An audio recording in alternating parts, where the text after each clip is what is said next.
ஹரஹர சங்கர ஜெய ஜெய சங்கர காஞ்சி சங்கர காமகோடி சங்கர. நாம் அனைவரும் வாழ்க்கையில் ஏதாவது ஒரு சமயத்தில் என் தலைவிதியால் இப்படியெல்லாம் கஷ்டப்படுகின்றேன், எல்லாம் என் தலைவிதி, இந்த விதியை பற்றி சொல்லி புலம்பாமல் எழுந்திருக்க மாட்டோம். உண்மையில் தலைவிதி என்று உள்ளதா? நாம் சொல்லும் அந்த விதி அல்லது தலைவிதி என்றால் என்ன? முதலில் அதை தெரிந்து கொள்வோம். ஒருவரின் வாழ்க்கையில் நடக்கும் அனைத்து விஷயங்களும் அவனது முந்தைய பிறவிகளில் செய்த பாவ புண்ணியங்களின் அடிப்படையில் நிர்ணயிக்கப்பட்டதாக நம்பப்படுகிறது. இதையே விதி அல்லது தலைவிதி என்கின்றோம்.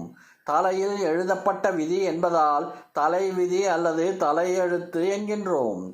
தலைவிதியை மாற்ற முடியாது என ஒரு சிலர் நம்புகிறார்கள். ஆனால் இந்த பிறவியில் நாம் செய்யும் சில காரியங்களால் தலைவிதியை மாற்ற முடியும் என சிலர் நம்புகிறார்கள். பொதுவாக ஒருவரின் வாழ்க்கையை பாதிக்கும் விஷயங்களைத்தான் நாம் விதி என்கின்றோம். அதுவே மகிழ்ச்சியின் மாற்றத்தை தரக்கூடிய விஷயங்கள் யோகம் என்கின்றோம்.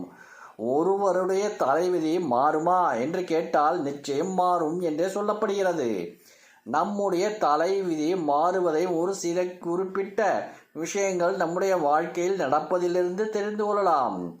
இந்த அறிகுறிகள் அல்லது இந்த விஷயங்கள் உங்கள் வாழ்க்கையில் நடக்கிறது என்றால் உங்களின் தலைவிதி மாறத் துவங்கிவிட்டது என்ற அர்த்தம்.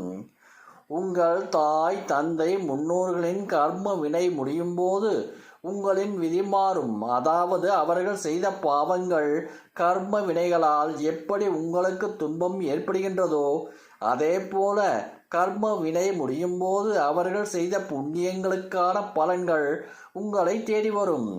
நீங்கள் எதிர்பாராத சமயத்தில் எதிர்பாராத நபரிடமிருந்து உதவி உங்களை தேடி வரும். நீங்கள் மற்றவர்களுடன் அதிகமாக பேசுவதை நிறுத்துவீர்கள். இந்த உலகத்தில் இருந்தால் ஏதோ ஒரு புதிய உலகில் இருப்பது போன்ற உணர்வு அடிக்கடி ஏற்பட துவங்கும். விலை உயர்ந்த பொருட்கள் உங்களை தேடி வரும். எப்போதோ துளைந்து போய் அல்லது இனி கிடைக்கவே கிடைக்காது என நீங்கள் கைவிட்ட பொருள் ஒன்று உங்களுக்கு கிடைக்கும். உங்களிடம் இருக்கும் தீய பழக்கங்களை கைவிட்டு ஆரோக்கியத்திற்கான விஷயங்களை தேடி தேடி செய்ய துவங்குவீர்கள். தீயவர்களை அடையாளம் கண்டு அவர்களை விட்டு விலகுவீர்கள் அல்லது அவர்களுக்கான விலகிச் செல்லும் சூழல் ஏற்படும். உங்களுக்கு விதி மாறும் பொழுது உங்களுக்கு ஆன்மீகத்தில் நாட்கள் அதிகரிக்கும்.